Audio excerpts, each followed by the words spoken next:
Yes ni Paradizo TV. Ntago tujya duhwema iteka kubagezaho byinshi biba bigiye bitandukanye. Uyu munsi cyagihe abantu bari bategereje bya bihe, abantu bari bategereje bibaza bati ese turacyari muri guma mu rugo. Nkuko mubizi Paradizo TV twarabiyemeje kandi koko tubagezaho ya makuru abari hot, ya makuru wumva ukavuga ngo what is this? Uyu munsi rero nibwo tugiye kubabwira ibyabaye. Itangazo ry'ibyemezo by'inama y'abaminisitiri yo kuwa 2 Gashyantare 2021, wa munsi twari dutegereje, aho twari tumaze ibyumweru 2 tutajya mu kazi cyangwa se tutabasha gukirigita ifaranga.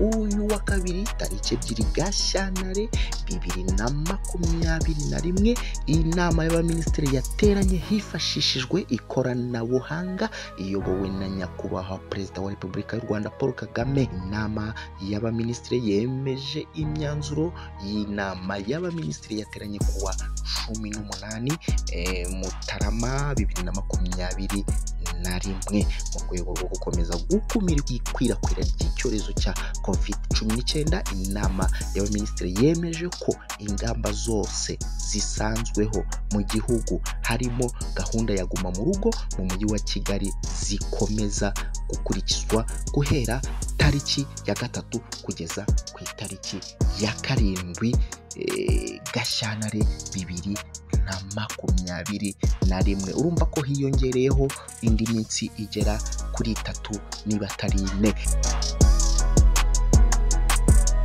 Kuva tariki ya 8 kugeza kuri 22 Gashyantare 2021 hazakurikizwa ingamba zikurikira.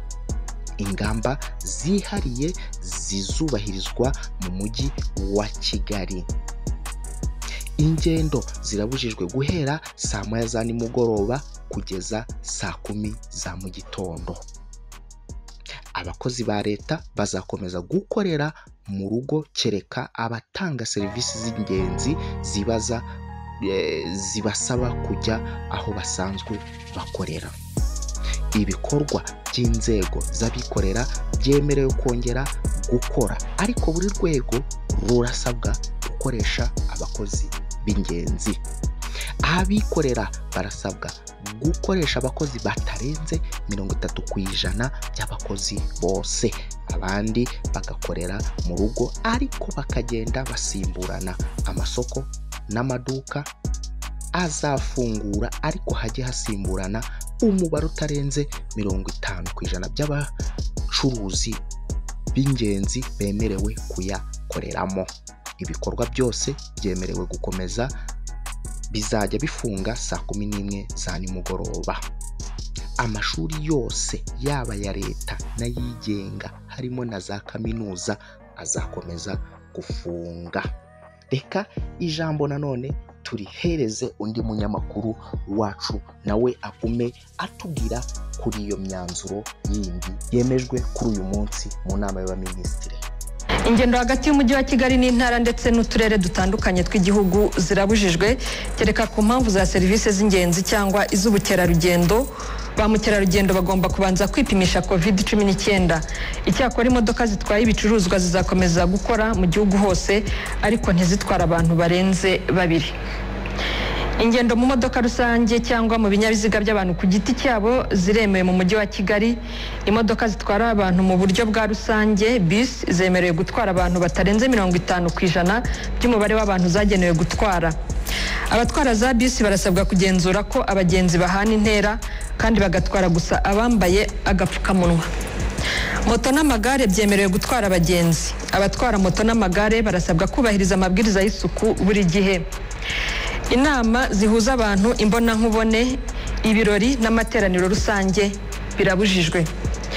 ahantu ho gukorera siporo, imyitozo ngororamubiri n'imyidagaduro hazakomeza gufunga. Kogera muri pisine birabujijwe. Icyakora abantu bacumbitse muri hoteli bemerewe kogera muri pisine ya hoteli bacumbitsemo, ariko berekanye ko bipimishije COVID-19. Siporo ikozwe n'umuntu ku giti cye iremewe hagati ya saa 11 na saa 3 za mu gitondo.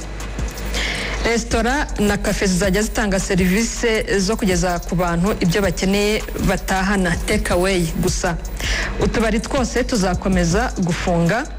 Insengero zizakomeza gufunga. Ikibuga mpuzamahanga cya Kigali kizakomeza gukora. Abagenzi bose baza mu Rwanda bagomba kuba bafite icyemezo cy'uko bipimishije COVID-19 PCR test amasaha 72 mbere y'uko bahaguruka. Abagenzi bava mu Rwanda nabo bagomba kubanza kwipimisha COVID-19. Abagenzi bose binjira mu Rwanda bahita bishyira mu kato mu gihe cy'iminsi 7. Icyo gihe cyarangira bakipimisha COVID-19 bakoresheje PCR test. Ibikorwa by'ubukerarugendo bizakomeza hubahirizwa amabwiriza yo kwirinda COVID-19. Muri ibyo bikorwa harimo amahoteli, abashinzwe kuyobora ba mukerarugendo na serivisi zo gutwara ba mukerarugendo. Ba mukerarugendo n'ababafasha bagomba kumenyesha RDB gahunda z'ingendo zabo. Umubare w'abitabira ikiriyo ntugomba kurenza abantu 10 icyarimwe. Imihango yo gushyingura ntigomba kurenza abantu 15. Ibikorwa by'imikino y'amahirwe bizakomeza gufunga. Ingamba zizubahirizwa ahasigaye hose mu gihugu. Ingendo zirabujijwe guhera saa 1 za nimugoroba kugeza saa 10 za mu gitondo. Ingendo hagati y'uturere dutandukanye zirabujijwe. Amashuri azakomeza gukora hubahirizwa ingamba zo kwirinda COVID-19. Insengero zizakomeza gufunga. Amateraniro rusange n'ubusabane harimo n'imihango yose y'ubukwe, kwiyakira, inama birabujijwe. Gutwara abantu mu buryo bwa rusange harimo moto n'amagare bizakomeza. Utubari twose tuzakomeza gufunga. Imyitozo ngororamubiri ikorerwa mu nyubako z'imyidagaduro, gym no kogera muri pisine birabujijwe. Icyakora abantu bacumbitse muri hoteli bemerewe gukora izo siporo aho bacumbitse, ariko berekanye ko bipimishije COVID-19. Umubare w'abitabira ikiriyo ntugomba kurenga abantu 10 icyarimwe. Imihango yo gushyingura ntigomba kurenza abantu 15. Ibikorwa by'imikino y'amahirwe nabyo bizakomeza gufunga.